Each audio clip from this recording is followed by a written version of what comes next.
And so you return. Have you gained a better understanding of the crisis now faced by the First? Better is not the word I would use. Some lands may have been spared the flood, but the survivors live only to suffer. There seems no end to the horrors inflicted by the Sin Eaters. Indeed. Those abominations are a calamity in their own right. And I can well imagine how hopeless the task of eradicating them must seem to you. But after countless battles and untold sacrifice, we have identified a potential weakness. Sin Eaters are drawn to serve the strongest of their kind, a class of creature we call Light Wardens. And from what we have been able to ascertain, only a handful of these entities exist.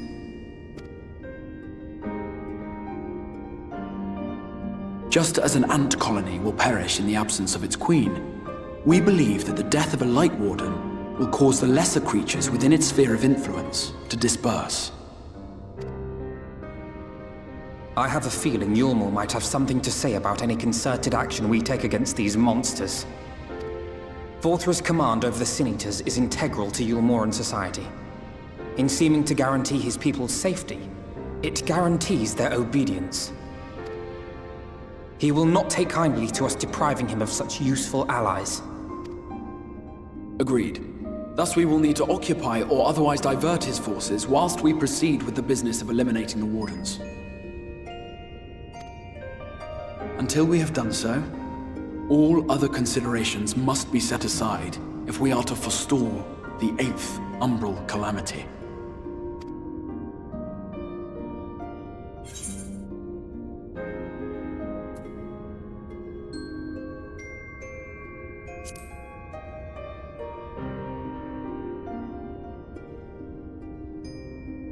Your uncertainty is understandable given the circumstances.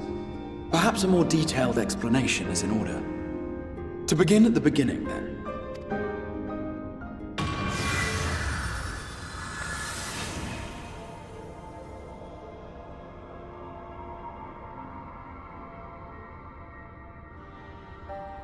In the ancient past, a single star was divided into 14 worlds. This is the source, your home. These others are the 13 shards, in whose number we find the first. Though physically separate, they retain a connection to each other, and with the source especially. Now, let us assume that a given element in one of the shards attains abnormal ascendancy.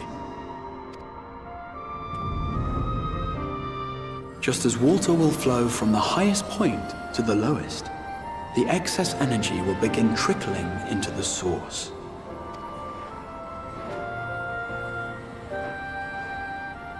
And such an influx of ether will of course exert a palpable influence. If the element in question were fire, then drought and wildfires might ensue. If it were ice, one might expect the weather to turn bitterly cold. As ether continues to pour in, such phenomena will become more and more extreme, until eventually, a single, untimely event triggers a disaster which cracks the barrier dividing the two worlds.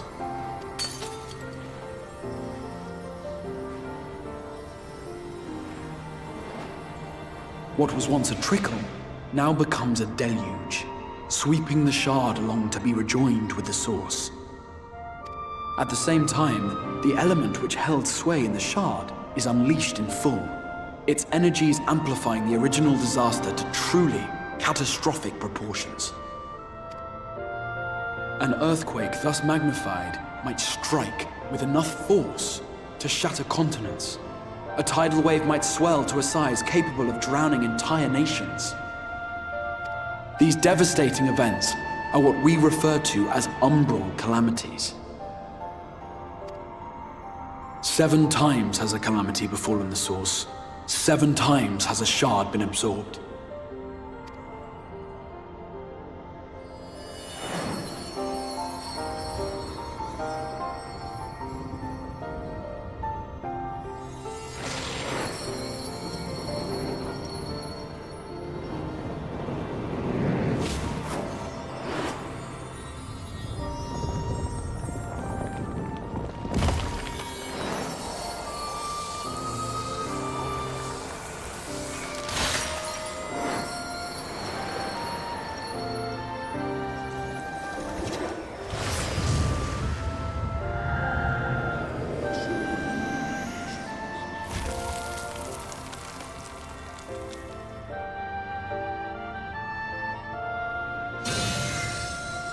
At present, the light-drowned realm of the First stands perilously close to meeting the conditions for a rejoining.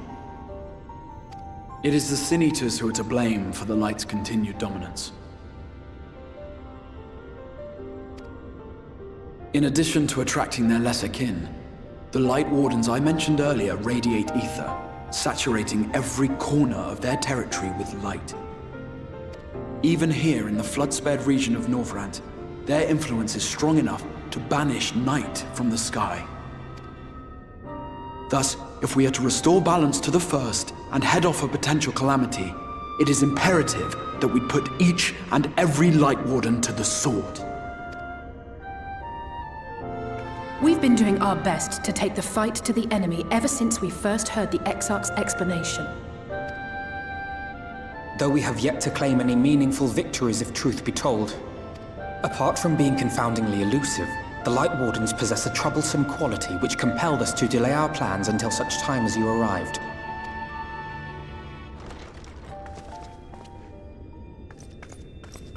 Forgive the interruption, my lord, but Hallminster Switch is requesting reinforcements.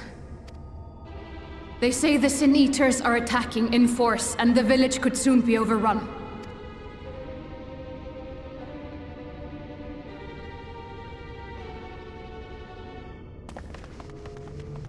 Alert the guard. We should be prepared in case the fighting reaches the Crystarium.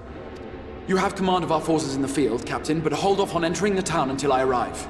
That goes for Alphino and Alize as well. My lord.